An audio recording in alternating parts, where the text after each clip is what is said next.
Hi. If you're considering applying to CalArts, please watch until the end, because we're at a pivot point that would have had me personally reconsider if I'd have my family spend over $56K every year in tuition on this very prestigious school. Yesterday, someone who's currently attending CalArts reached out to me anonymously and told me about something very unsettling that's been going on. And I'm really sad that this is happening, and I'm also really sad that this isn't talked about more in the entire art community, really. If you've watched my videos of 6 months ago, you maybe already know that CalArts disappointingly decided to include generative AI classes in their curriculum. And when going through their website, they seem to have a general position that they don't mind their students using AI and applying with AI all that much, as long as they disclaim it, which I think in itself is very sad, and it caused a lot of outrage and anger and disappointment throughout current students, aspiring students, and also alums like me, and teachers and ex-teachers as well. Even though CalArts does seem to just hold the position that they just want to go with the times, they just want to stay relevant, me and many other people affiliated with this school would have loved for CalArts to have taken a very strong stand against generative AI, a very strict stand against generative AI, because of their role model position as one of the main animation schools out there. But also by doing this, it sends a very sad message to the students. It's unconscionable to me that a school would teach that sort of thing, because it undermines everything that an art school should stand for.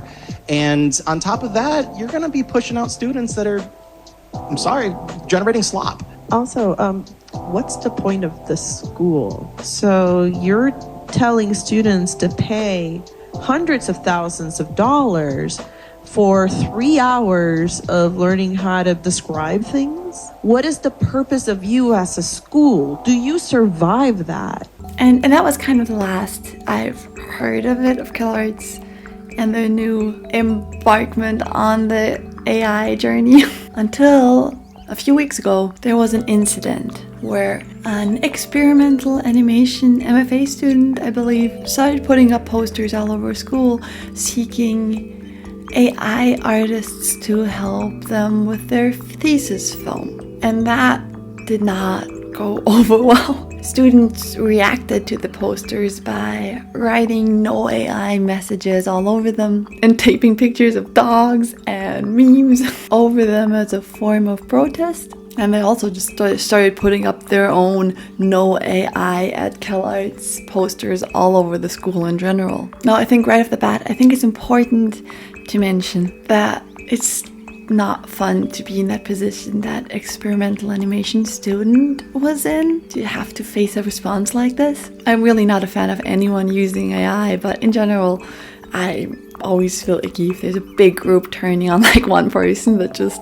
always feels weird. But I also really understand the protesting students. Imagine, they were never asked or consulted when the administration suddenly decided to tolerate and even encourage AI use in their school, despite all the money that the students pay for this school, and despite the fact that I think the vast majority of the students, being young artists, feel hurt and threatened by the school taking such a clear step in the direction of generative AI, despite all the ethical and environmental and existential fears and concerns these young students have. So imagine, all this anger was never heard, was never addressed, and that kind of all came out. And it was not, I think, against this one poor experimental animation student. It was directed at the administration as a clear sign towards them, like, hey, we don't want this. We never wanted this. It finally gave the students an outlet, a place to be heard, and those initial posters were really just the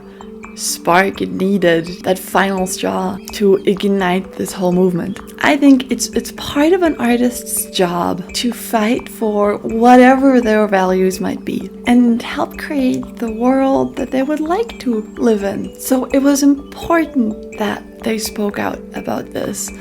And you'll see why. Because did the administration take these protests seriously? Did they think to themselves, man, In an expensive school like ours, full of passionate artists whose future and intellectual property is under threat because of generative AI, maybe we shouldn't have been so accepting towards machine learning. Was that what they thought? Nope, that wasn't the response at all. Instead, these emails were sent out not listening, not understanding, but threatening law enforcement and fines and calling the police on people that get caught putting up these posters, calling that whole campaign serious vandalism and censorship. Now, I'm not at the school anymore. I've just been sent a few examples of this serious vandalism, so I don't know if the EA students' posters were actually censored or not. But in the examples I've came across, that initial poster was still very much readable. Like sometimes there were pictures taped over it, but you could flip them over and still read the initial poster. The QR code that was on it was, in all the instances I saw, never damaged. People wrote over the posters, yeah, that is damaging, but it was still readable what was under it. So yes, even if you could say, yeah, that is damaging, I mean, they're posters. As far as I'm concerned, when I went still to the school, printing posters using the printers is free. At least for us it was. So I see, of course, why you can call it vandalism, but serious vandalism? Calling the police? Threatening students that evidence is being collected and they will be caught and they will be fined and punished seems like a little bit of overkill to me, especially at a school that allegedly is so open-minded like CalArts, and especially if the underlying issue still hasn't been addressed, the reason why the students were upset. Let's have a look at some of these examples of serious vandalism that allegedly threatens the school's values so much. I mean, it's kind of fair. I believe this is Rabbi Rajan and the sports car that he likes to take to school. Rabbi Rajan is the head of the school, and he parks with his sport car in front of the school, which I like Rabbi. I think he's a very friendly man. I always felt like he has a kind soul. I don't have anything against him. He was always nice to me, but I do still wish he would take a stand with the students against generative AI. And yeah, parking with a fancy car in front of the school when tuition rises every year and students don't know if they can find a job and pay back their student loans after school because jobs are going down because of AI. And teachers are underpaid. It's just not the best look. And this point wasn't really addressed at all, because while some students are more scared of the future of artists in times of generative AI, other students zoom out even further and are speaking out against it on behalf of the planet. Like, the environmental impact of AI, it's not a secret, it's giant. And CalArts is a school, again, that likes to portray that they care for the environment, they care for our planet. If I would have AI generated my thesis film, Lift You Up, with Sora 2, it would have taken no time at all to do that. It was a 5.5 minute film that I had animated. If I would have generated that with Sora 2, it would have been the same as like having a microwave running constantly for 9.5 hours. It's a huge environmental impact, and the water supplies and everything. It's something that needs to be addressed if a school is okay with that. I also find it kind of funny that this is the serious vandalism that threatens the school's values so much. Like, yes, the poster behind it has been censored here, but like I said, you can easily lift up the cute puppy pictures to see what's under it. And to me, this is a very cute way to protest and voice your concerns without hopefully hurting the initial EA artists' feelings too much. So if this is censorship, I think this is mild censorship. And ironically, the next day, the school sent campus safety around all through school to take down posters like this, posters that weren't even covering the EA students' posters anymore, which, that is weird. Correct me if I'm wrong, but that is what I would kind of call censorship. And ever since then, it's just been a poster war. Students putting up posters against AI, criticizing the environmental impact and the impact on workforces, and the school just scrambling to take them all down again. At this point, it really doesn't seem like this is about the poor experimental animation student anymore. It's about the fact that the school values are not aligning with the students' values anymore. A lot of people attending the school are wondering if these forms of protests are actually being purposely swept under the rug by the administration because application deadlines are coming up. And I don't know about you guys, but I really took a second to myself and really tried to objectively ask myself if I would still go to a school that has no strict no AI policy.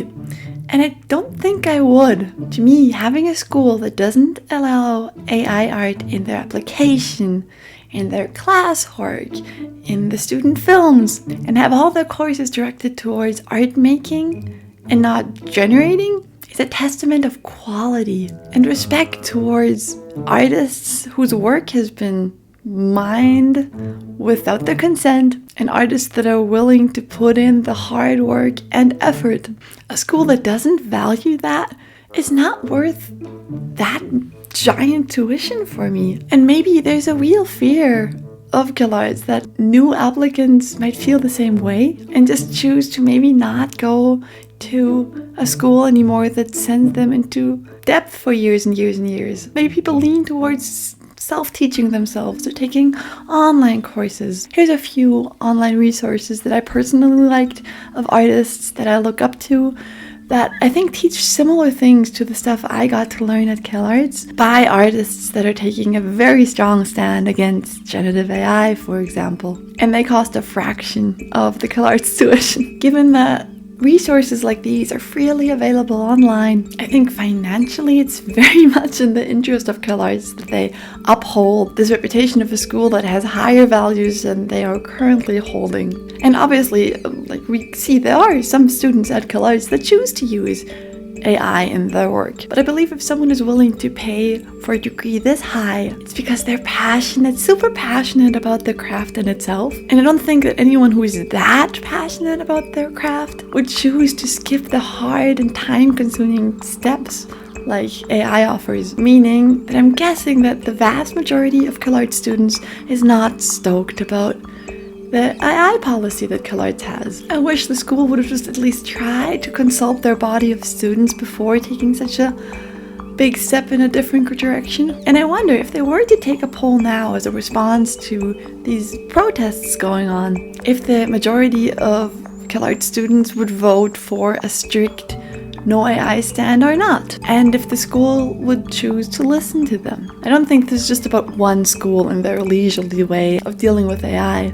This is about yet another giant institution choosing to go with the hype and feeling like they need to follow the money and not what makes the world a better place in the end. Which, I mean, that's kind of the norm we're living in. We're used to seeing that. And I've had people even close to me tell me, hey, Kim, you can't fight this. This is just the world we live in. But I don't think that's true. We don't have to just blindly accept that we're marching into a very dark and very unethical future just because people with a lot of money tell us to do so. It's not naive to believe in a better world. On the contrary, I think it's quite necessary. In any studio, any convention, any film festival, any art school, and any single artist that chooses to take a stand against this ginormous force is courageous. Like the students still putting up posters even though they were threatened with legal consequences. They are courageous, I think. And conventions like Lightbox Expo, strictly not allowing AI art in the artist's alley when applying for a table, and the films and talks they're showing makes it the inspiring and vibrant place that we need and that we love. And if CalArts can't be that courageous, then that is fine. But they need to be transparent about that towards new students coming in. And they need to hold some space for the anger of the current students about having entered a school that is so different from what they were promised. I want to also still mention that there's still a lot of teachers that I was students of in character animation, for example, but I'm sure in other programs as well, that despite all this still deeply care about the students and their future, and they want the best for us. So it's not that the whole school is bad. I mean, whatever the administration decides to do, they kind of just have to go with it. So it's important to mention that despite all of this, there's still ethical, beautiful souls working at this school with high ethical standards that will teach you a lot. But it's still important that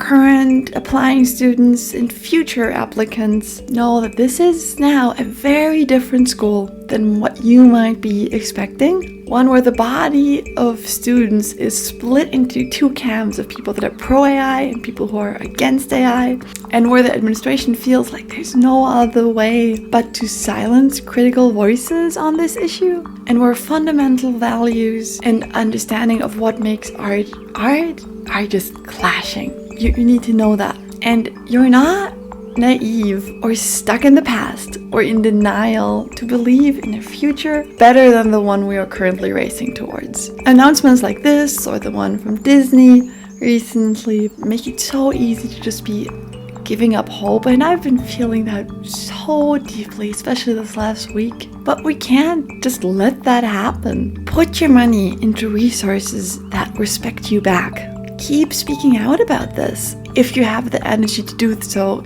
with your voice, with your art, whatever you have to offer, conversations with family members and friends and fellow artists. If you do attend CalArts, then let the administration know that AI is not an industry standard you are willing to accept. Keep working hard on your craft and what makes you beautifully you and human, even though it's so easy to just start producing like everybody else is. Make slow art as the world gets faster. I'm gonna end this video with some hopeful and positive news, just so you're reminded that there is another way to go than the one that CalArts is choosing to go right now. That a world where AI is strictly regulated and where it's okay to boycott it in your line of work completely is not utopian. It's a real option if only we don't give up on it. Like Australia banning AI from mining artists' intellectual property without their consent because they believe, and I quote, "Copyright is not a barrier to progress, but a foundation of both creative and digital economies." The Rush writes that Australia sets a precedent that culture is not just a resource for machines, but its own living economy that deserves protection. For example, the game studio Ad Hoc, who took such a refreshingly strict stand against generative AI in game development and voice acting, just in the entire production on the new game called Dispatch. They said no AI can do what their team came up with.